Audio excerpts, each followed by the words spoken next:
ये दुनिया जिन्हें पागल कहती है वो ही इतिहास रचते हैं, वो ही अच्छी मुकाम तक पहुंचते हैं और वो ही लोग सपने पूरे करते हैं। जो समझदार लोग अपने लाइफ में रिस्क नहीं लेना चाहते हैं, हाँ हैं वो पागल जो रिस्क लेते हैं। अगर पागल ऐसे होते हैं जो अपने सपने पूरा करने के लिए उन्हें कुछ नहीं दिखता, ना खाना ना पीना ना सोना, तो हाँ हैं वो सब पागल। अरे हाँ, हमें अपनी लाइफ में बहुत कुछ बड़ा करना है तो अपने सपनों के पीछे हमको अपने पागल होना पड़ेगा। दोस्तों, ऐसे लाइफ में सक्सेस नहीं मिलेगी जब तक आपके अंदर वो जुनून नहीं होगी, आपके अंदर वो पागलपन नहीं होगा, वो आग नहीं होगा, वो जिद नहीं होगा। आज विराट कोहली इसलिए बना कि वो अपने खेल के प्रति अपनी जिद थी, पागलपन था, एक आग था। अमिताभ बच्चन, एलन मार्क्स, नवाजुद्दीन सिद्दीकी, इस सब का नाम आज क्यों जानते हैं पता है? क्योंकि इनका पास एक सपना था, कुछ कार्य दिखाने का जुनून था, पागलपन था अपने सपनों के लिए। इसलिए इन सब का नाम हर इस जवान के मुंह में निकलता है। इतिहास गवाह है, जिस चीज पे लोगों ने हंसा है उतने इतिहास रचा है। दोस्तों, आज ऐसे शख्स की कहानी सुनने जा रहे हैं जिसके आगे उसके परेशानी ने भी घुटने टेक दी, उसके ताकत उसके जीत के आगे। अगर हमारे पैरों में मोच भी आ जाए ना तो हमारा 2 कदम भी चलना मुश्किल हो जाता है। लेकिन एक 10 साल की लड़की मनीषा जोशी, जिसको बैडमिंटन से इतना प्यार था, उसके लिए जीत था एक बैडमिंटन में गोल्डन जीतने का। लेकिन वो आसान नहीं था, लेकिन वो अपने सपने को हार हार में पूरा करना चाहती थी और उसने आप में कड़ी मेहनत की और रोज घंटों तक कड़ी मेहनत करती थी, रोज अपने खेल को सुधारती थी और वो धीरे धीरे उसका खेल सुधारता गया।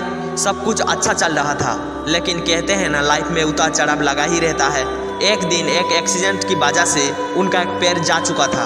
यह हालात बहुत दर्दनाक थी और हिम्मत तोड़ने वाली थी, लेकिन इसने हार नहीं मानी, अपने बुरे वक्त का सामना करती रही, हालातों से लड़ती रही।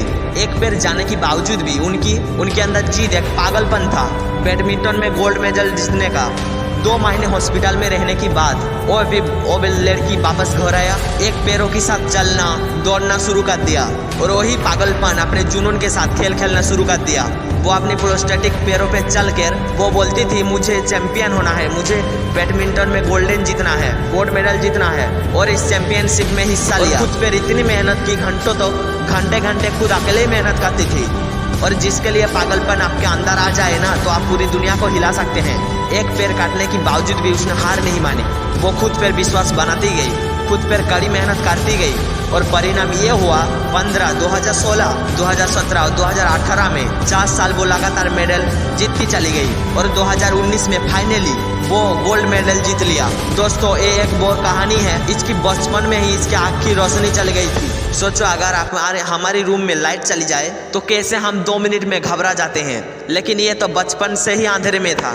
इन्हें बचपन से ही पढ़ने का बहुत शौक था, बहुत जुनून था, इतना पागलपन था वो पढ़ने के लिए। ये रोज 5-5 घंटा चल के रोज स्कूल जाते थे। के बाद इनके अंधेपन की वजह से साइंस में एडमिशन नहीं मिल पा रहा था तो उन्होंने कॉलेज में केस कर दिया और फिर 6 महीने बाद फाइनली उन्हें एडमिशन मिल ही गया। उसके पास एक जिद थी, एक पागलपन था, कुछ कार्य दिखाने का, कुछ अलग करने का। इसलिए उसने 12th की बाद उन्होंने टॉप करके दिखाया और इसके बाद उन्होंने ग्रेजुएशन पूरी की और ऐसे स्ट्रगल करते करते उन्होंने 2012 में रतन टाटा जी की वजह से एक कंपनी शुरू कर दी जहां वो हजारों हैंडीकैप लोगों को काम देते हैं। और अच्छा काम करते करते उनकी कंपनी ने 2018 में 150 करोड़ का टर्नओवर कर दिया। दोस्तों, इतनी दिक्कत के बावजूद भी, इतने परेशानी आने के बावजूद भी उन्होंने कभी हार नहीं मानी। वो अपने सपनों के पीछे भागते रहे, खुद पर विश्वास रखते रहे, तब जाकर वो लोग अच्छी मुकाम पर पहुंचे हैं। अगर वो कर सकते हैं तो हम क्यों नहीं कर सकते? लेकिन हमें भी ऐसा पागलपन लाना पड़ेगा हमारे सपनों के लिए। All the best. अगर वीडियो अच्छा लगा तो ही सब्सक्राइब करना और लाइक करना। Bye bye.